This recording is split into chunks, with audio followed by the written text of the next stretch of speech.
Dear students, Assalamu alaikum wa rahmatullah. Today we will again discuss indigo cultivation from subject history class 8th. कल हमने पढ़ा कि किस तरह इंडिगो की डिमांड पहले डिक्रीज हो गई, फिर उसने in the late 18th century पूरे वर्ल्ड मार्केट में उसने इंडिगो ने डोमिनेट किया वर्ल्ड मार्केट को from 30% in 17th century to 95% in late 18th century उसकी डिमांड इंक्रीज हो जाती थी। और किस तरह इंडिगो की कल्टीवेशन होती थी वो मैंने आपको कल बताया कि देयर वर टू सिस्टम्स, एक तो नीच सिस्टम था, एक तो रोटी सिस्टम था। नीच सिस्टम हमने कल पढ़ा था और आज हम देखेंगे इस नीच कल्टीवेशन की प्रॉब्लम्स क्या थी। यम साथ ब्रिटिश वाले वोनक इंडिगो कल्टिवेटर तुम करू से एरिया एक्सपैंड या एरियास पे तुम इंडिगो कल्टिवेट करा वो करू तुम ज्यादा एरियास पे इंडिगो कल्टिवेट तो तमन खतर बने सह मुश्किल तम हेक सह कल्टिवेट तम हेका सह एरिया एक्सपैंड कर कहें तिज तथ जो रीजनस गोनुक इंडिगो सिर्फ हेका जो फर्टाइल लैंड्स थे जरखे जमीन थी वहाँ पे ही इस इंडिगो की कल्टिवेशन हो जाती थी। And the second one was जो इंडिया एट दैट टाइम था वो डेंसली पॉपुलेटेड था, जगह नहीं थी इतनी, जो यानी फर्टाइल लैंड नहीं मिल पा रही थी। तो जो जमींदार थे अब उन्होंने वो फर्टाइल लैंड वो ढूंढ रहे थे, उनको मिल नहीं रही थी, तो उन्होंने फिर इंडिगो की जो फैक्ट्रीज थी उसके नज़दीक ही लैंड को किराया पे लिया। लेकिन इससे कन्फ्लिक्ट्स हुए और लेबर भी अवेलेबल नहीं था एट दैट टाइम, क्योंकि इंडिगो और राइस की जो प्रोडक्शन थी वो एक ही साथ हो जाती थी। तो अब जो ज़मींदार अब इंडिगो की प्रोडक्शन करता था वो राइस की प्रोडक्शन अब नहीं कर सकता था, या कोई अगर अब राइस की प्रोडक्शन करना चाहता था वो इंडिगो की प्रोडक्शन अब नहीं कर सकता था।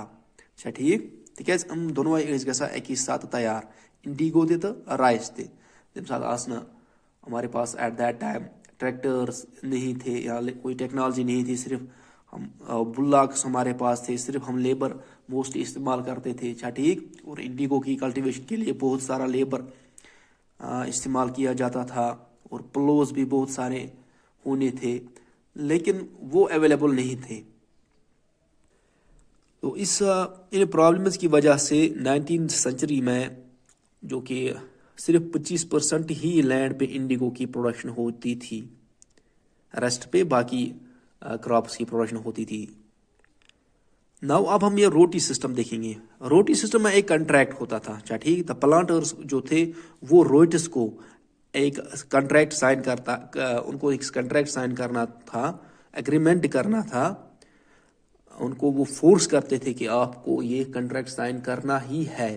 तो यानी वो इंडिगो की प्रोडक्शन यानी आपको करना ही करना है, न कि राइस की या किसी और क्रॉप की, सिर्फ आपको प्रोडक्शन करनी है अपनी जमीन पे इंडिगो की। ठीक है, ये क्यों हुआ, उनको क्यों फोर्सफुली उनको क्यों ये एग्रीमेंट साइन करवाना पड़ा? क्योंकि आपने देखा कि जो इंडिगो की कल्टीवेशन हो जाती थी वो बहुत ही कम, यानी सिर्फ 25% लैंड पे उसकी कल्टीवेशन होती थी, इसलिए तवै पे तमन ये फोर्सबली जबरदस्ती ये कॉन्ट्रैक्ट साइन कर। अत कॉन्ट्रैक्ट्स मज क्या तमन दिवान लोन जमींदार दिन लोन ठीक, तो पत वन तम सात कि हम दिमे फॉर एग्जाम्पल अगर किलो कर प्रोड्यूस दिमे 100 रुपये, तो लोन उसको यहाँ से ही मिल जाता था। फॉर एग्जाम्पल यूत जमीन पे लगे मजूरन बकिस तस दिवान तम 100 रुपये।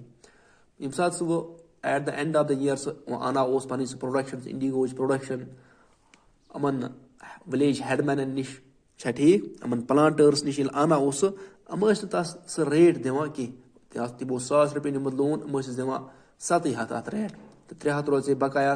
तो वो उनको कहते थे अब आपको टेंशन की लेने की जरूरत नहीं है, we will provide you another loan, तो तस बे 100 दिवान। तो इस तरह ये लोन सिस्टम जो था, ये लोन का साइकिल जो था, ये कंटिन्यूसली होता गया। ये वो नख अमन जिम्मेदार जहां ये हुआ दो खो दो।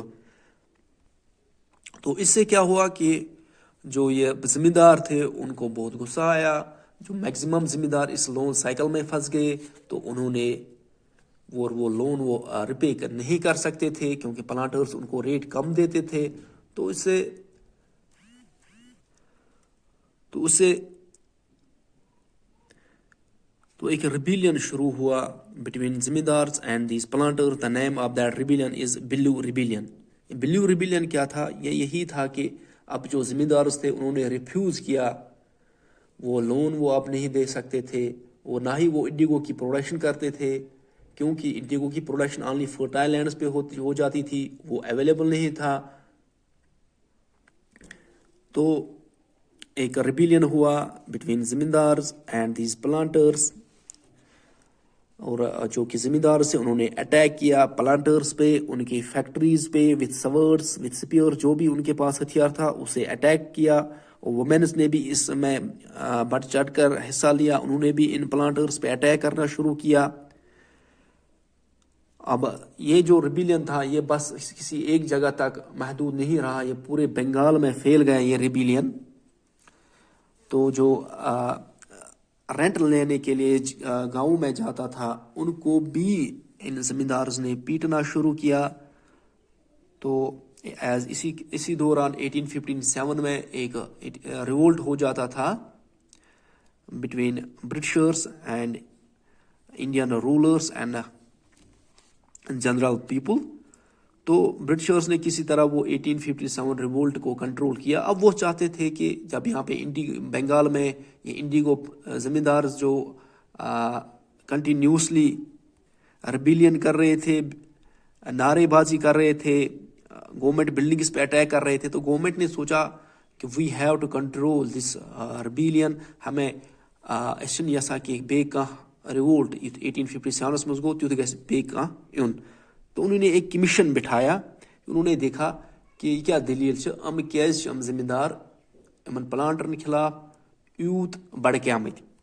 تو بہت سارے انٹلیکچوئل جو تھے وہ وہاں کلکتہ میں گئے، بنگال میں گئے. تو انہوں نے دیکھا کہ ان کو وہاں پہ کیا پرابلمز ہوتی تھی، ان رائٹس کو، زمیندارز کو پلانٹرز نے ان کو کس طرح ستایا.